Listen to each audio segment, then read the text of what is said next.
سلیم but کی report کے مطابق خبر شامل کی جا رہی ہے۔ لاہور میں جماعت اسلامی کی طرف سے انتخابی کنونشن کا انعقاد کیا گیا، جس میں امیر جماعت اسلامی جناب سراج الحق نے خصوصی خطاب فرمایا۔ انتخابی کنونشن میں پنجاب بھر سے الیکشن میں حصہ لینے والے امیدواروں نے شرکت کی۔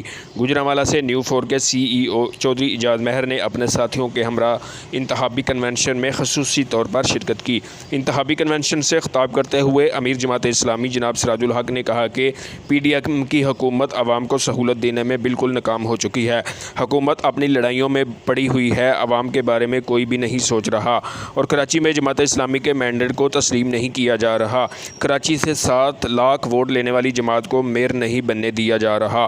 کراچی میں PTI کے چیئرمین کو مختلف مقدمات میں گرفتار کرنے کے بعد وفاداری بدلنے پر مجبور کیا جا رہا ہے۔ یہ سب کچھ الیکشن کمیشن کے سامنے ہو رہا ہے، اور الیکشن کمیشن خاموش تماشائی بنا ہوا ہے۔ کراچی کا الیکشن اور باغ کا الیکشن پیپل پارٹی کو جتوانے کے لیے آنے والے الیکشن کی ریہرسل محسوس ہو رہی ہے۔